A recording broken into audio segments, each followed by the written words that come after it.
Olá, tudo bem?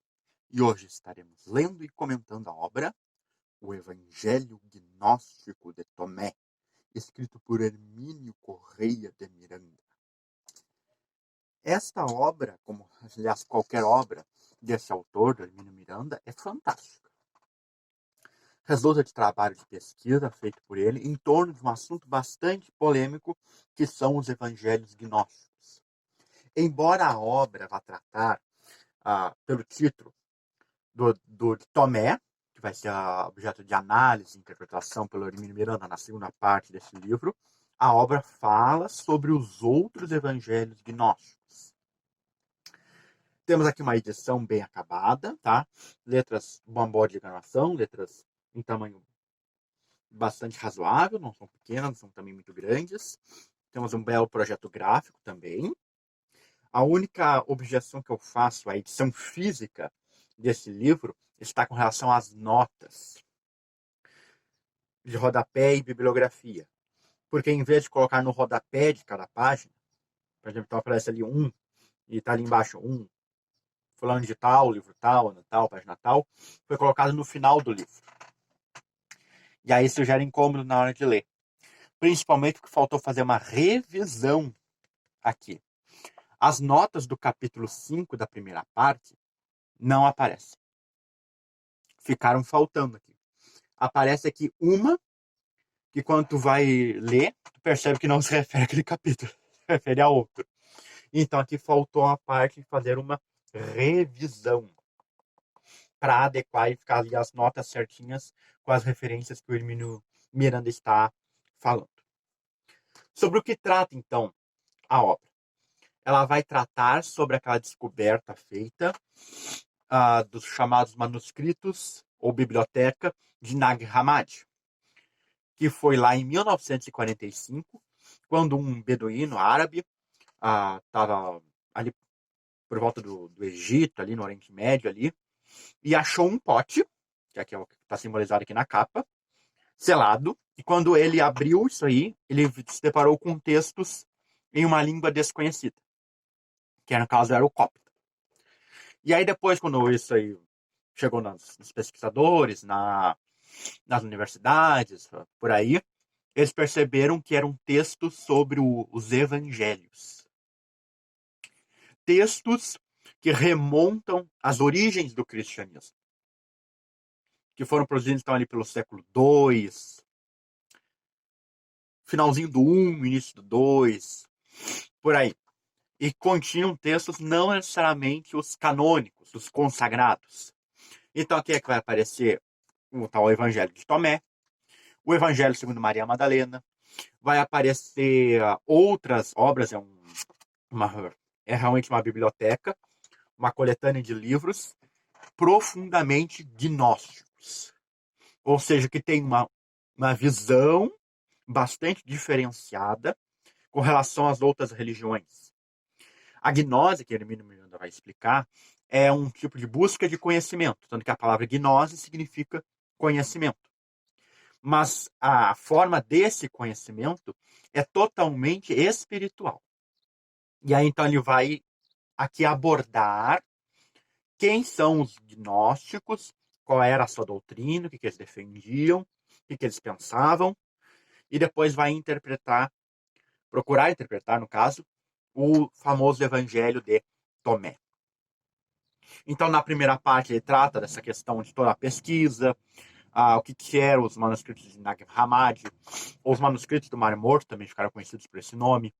Depois, o que é a doutrina gnóstica, vai percorrendo as diferentes linhas de pensamento, interpretando de acordo com o Espiritismo, para, na segunda parte, aí sim falar do tal Evangelho de Tomé.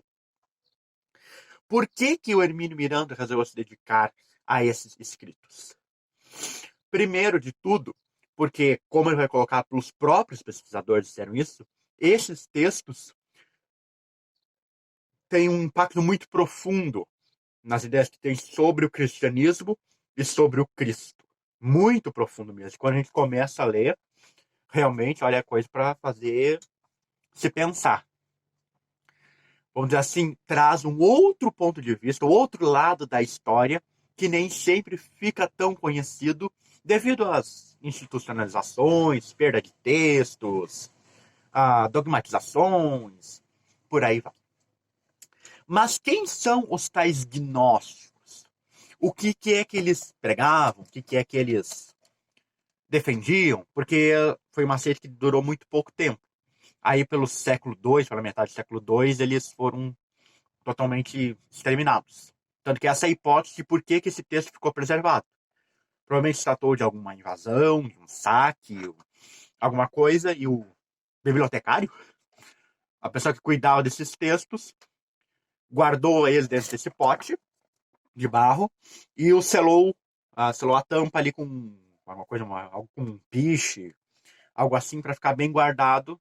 E aí escondeu eles, e eles realmente ficaram bem escondidos, praticamente 2.000 anos escondidos, até serem encontrados em 1945.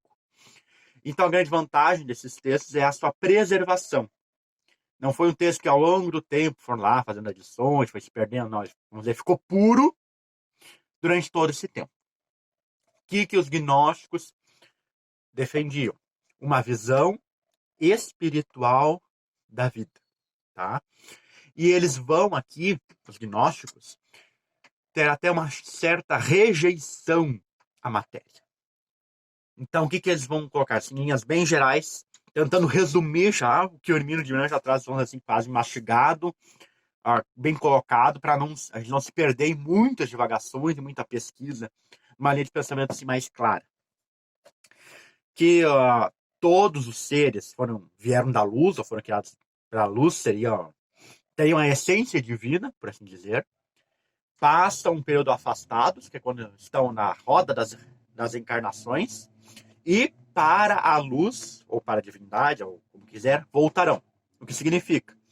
Todos foram criados com a essência divina, com a centelha divina, passam por diversas encarnações até atingirem a perfeição. E os textos e a ideia dos gnósticos é totalmente contrária, por exemplo, às ideias oficiais das igrejas, de uma salvação messiânica. É muito claro, realmente, nos textos deles, que eles propõem a libertação do ser, das algemas da matéria para a perfeição. Processo esse que é individual e que resulta do esforço de cada um. E aí, quando vem Jesus, isso causa um impacto na comunidade gnóstica. Porque eles veem Jesus como alguém, como uma pessoa, um ser, um espírito, eles não têm uma palavra oficial, para nós espíritas é um espírito, sim, que já atingiu essa perfeição. E por isso, então, ele é o irmão mais velho.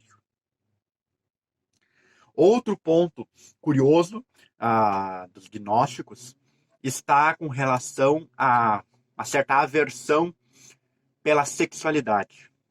Eles viam a questão do sexo como o grande prisioneiro do espírito da matéria. Porque estando encarnado era necessário se afastar das coisas que podiam prender ainda mais a matéria.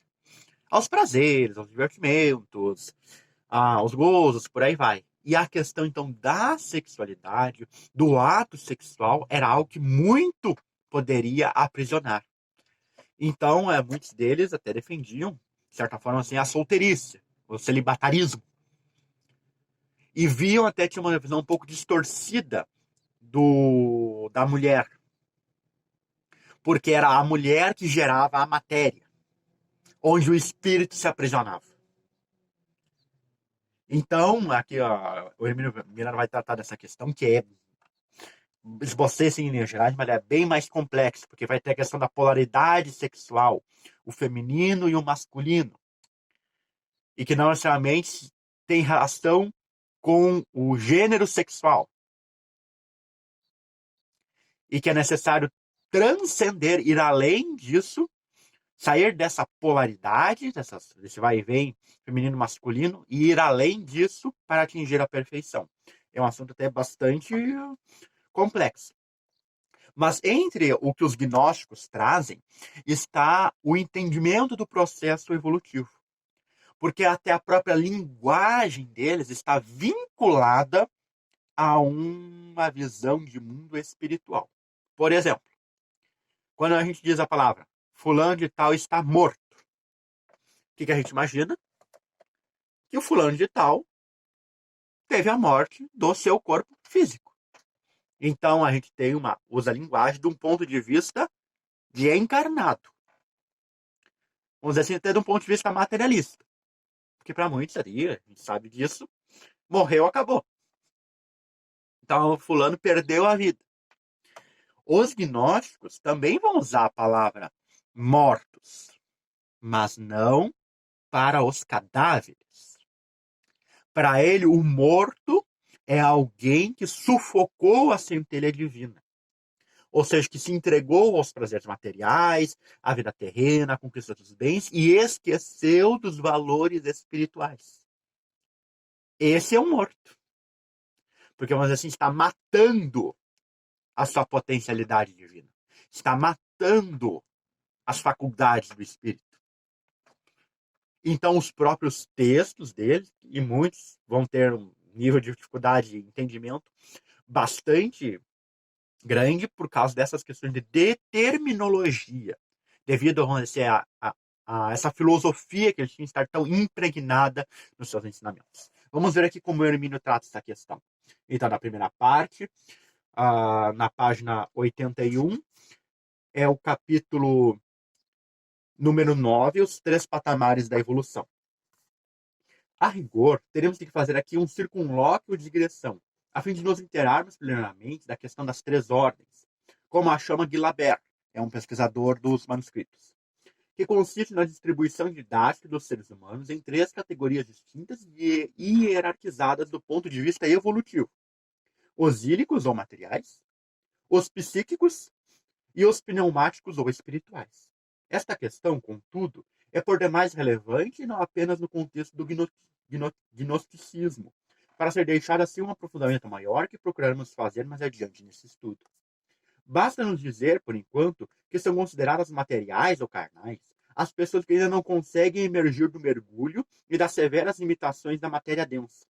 Ao contrário, nisto se comprazem. Os psíquicos estariam um passo ou dois adiante, ainda presos a certos contingenciamentos da matéria, mas já com aspirações e intuições espirituais. Os pneumáticos, no topo da escala, são os seres espiritualizados, conscientes de suas origens e, portanto, de sua destinação. Aos seres ditos carnais, aplica-se o rótulo de filho da mulher, ao passo que o título filho do homem é reservado aos espirituais. Os carnais são considerados mortos, como que sepultados na matéria, adormecidos em torpor que ela impõe, isolando-os da realidade espiritual. Já os espirituais são tidos como vivos, despertos, conscientes. Então, essa divisão realmente é muito interessante, proveitosa. Então, nós temos os carnais, os mortos, que são aqueles que buscam apenas os prazeres materiais. Na outra ponta, temos os espirituais, aqueles que já se dedicam arduamente às questões espirituais, já conseguiram um patamar evolutivo muito grande. E aí podemos botar aqui, por exemplo, Jesus, Bezerra de Menezes, Madre Teresa de Calcutá, Gandhi, lá, vamos dizer assim, os grandões. E no meio tem os psíquicos, aqueles que não chegaram ainda a esse patamar, mas o desejam, mas também não saíram ainda dos aprisionamentos da matéria. Então, estou no meio do caminho.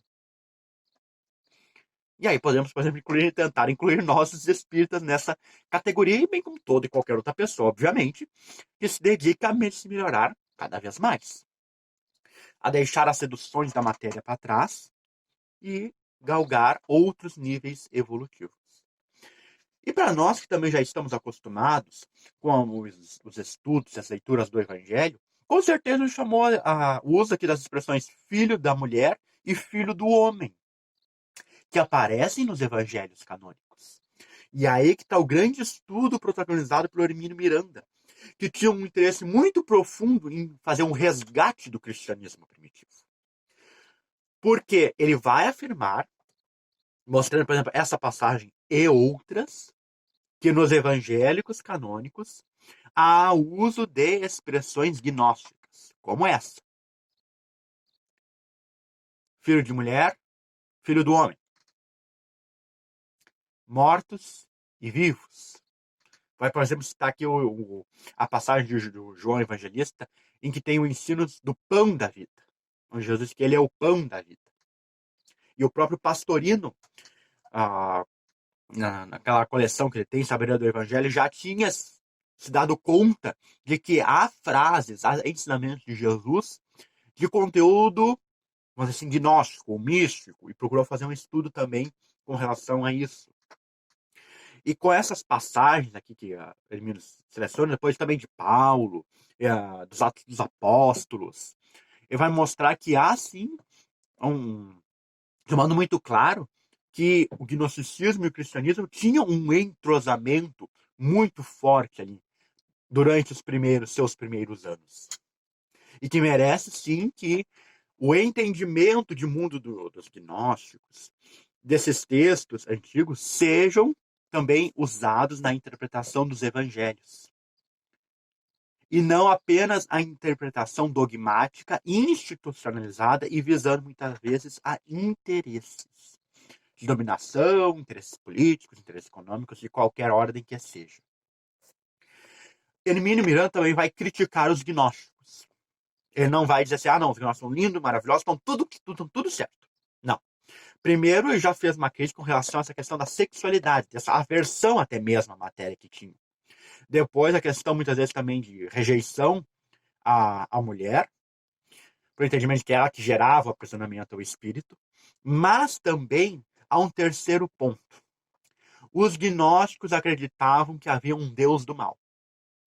Provavelmente eles tinham o entendimento que a divindade era toda a perfeição, toda a bondade, toda a misericórdia, toda a justiça, no nível mais perfeito. E se perguntavam, então, se é assim, como é que o mal existe? E aí acabaram caindo, vamos dizer assim, nessa ideia de que então haveria um ser, uma espécie de Deus menor, responsável pela criação e propagação de todo o mal. E aí, então, o Hermínio Miranda vai fazer então, uma crítica a esse aspecto do pensamento gnóstico, dizendo que, inclusive, possa ser que fosse uma teoria mais primitiva e que não teve tempo de ser mudada ou desenvolvida ou aprimorada ou substituída porque os gnósticos tiveram um tempo curto de existência. E, claro, também sofriam as influências exteriores. Um outro ponto aqui muito interessante, porque aqui nós vemos que falamos bastante dos gnósticos em geral. Mas e o tal Evangelho de Tomé? Hermínio Miranda vai fazer um estudo, talvez um dos mais densos aqui, mais difíceis, sobre quem é esse tal Tomé. Que, obviamente, os pesquisadores dos manuscritos de Nag Hammadi também se preocuparam em saber quem é esse Tomé. E aí que vem, quem são os apóstolos de Jesus? Pode parecer uma pergunta simples, mas não é. Determinar quem são os 12 é um assunto de pesquisa até hoje. E aí que acaba redundando numa questão muito polêmica. Os parentes de Jesus. Os irmãos de Jesus. Porque aqui há estudos, inclusive, com relação a esse Tomé, mostrando que esse Tomé não é aquele lá após a ressurreição, quis tocar na ferida do mestre, lá, onde o prego tinha furado na mão e nos pés, para certificar. Não é esse. Esse Tomé é um Tiago. Pelo seguinte, aqui diz até assim, os escritos que de Tomé é Dídimo. E aí Hermínio Miranda vai mostrar que Tomé e Dídimo não são nomes próprios. São palavras. E as duas têm o mesmo significado. Gêmeo. Então vai se apresentar como Tomé, Judas, Dídimo. Então, Judas geme o gêmeo. E quem é essa criatura? Porque aí vai ter um Judas Tadeu entre os outros apóstolos. E aí então ele vai percorrer num ambiente assim, bem emaranhado quem poderia ser esse tal Tomé que escreveu o Evangelho Gnóstico de Tomé. Ou Evangelho de Tomé, no caso, sem usar a palavra gnóstico. E provavelmente ele coloca que é um dos irmãos de Jesus. Irmão de sangue mesmo. E aí também vai estudar passagens dos evangelhos canônicos, onde aponta a existência, inclusive, desse termo, os irmãos de Jesus. Obviamente tem a discussão se irmãos é o que a gente entende por irmão hoje. E ele coloca que realmente não é uma questão fechada. Mas que há vários argumentos, vários pensadores, várias evidências que podem apontar que é irmão de sangue, sim. Inclusive, ele vai discutir essa questão aí desse tal Tomé, que é gêmeo. Gêmeo de quem? E é realmente um assunto bastante interessante e muito polêmico. E depois, aqui no final da obra, então, ele vai comentar os lógions, mas assim, os versículos do Evangelho de Tomé, dando alguma explicação, conectando com os ensinamentos espíritas e também buscando conexões com os evangélicos canônicos. E essas referências, conexões, muitas vezes são das mais patentes possíveis. Por exemplo, parábola da semente. Que uma semente caiu lá na terra boa, a outra caiu entre as pedras, a outra caiu nos espinhos. Também aparece no Evangelho de Tomé. O grão de mostarda, que vira depois a árvore enorme, frondosa, cheia de galhos, como símbolo da fé, aparece aqui também. A questão daqueles que vão estar vivos, muitas vezes aparece no Evangelho, questão da ressurreição, quem são os mortos e por aí vai, aparece também aqui. E claro, também tem outras passagens em que Jesus, que aqui nesse Evangelho é denominado o vivo, e aí vivo nesse sentido de um espiritual, de alguém que atingiu a perfeição, vai colocar também ensinamentos bem mais diretos. A importância do autoconhecimento, a questão da reencarnação, embora até, eu ressalto aqui, que a reencarnação não aparece tão explícita nos textos, mas aí fica evidente que o que os gnósticos propõem é impossível em uma única existência, e todos os pesquisadores concordam com isso. E outras coisas que vão ao encontro, que fecham com a doutrina espírita. Então aqui fica recomendadíssima essa obra. Olha, uma obra impressionante, polêmica, porque aqui vai se mexer em questões assim, muito consagradas, em que muitas vezes viciaram os pensamentos das massas e das populações, e que é necessário realmente muito estudo a fim de determinar qual a influência e o quanto que os próprios evangelhos de Jesus trouxeram ensinos que estão vinculados à gnose. Recomendadíssimo para a nossa leitura. E você, já ouviu falar dos evangelhos gnósticos, os manuscritos do Mar Morto? O que você pensa sobre? Comenta aqui embaixo. Não se esqueça de deixar o like, compartilhar esse vídeo para chegar a mais pessoas e clique aqui no botão de inscrever-se e ativa o sininho para receber notificação dos novos vídeos. E aqui vão aparecer dois outros vídeos do seu interesse. Te vejo na quarta-feira para continuarmos lendo e comentando. Até a próxima!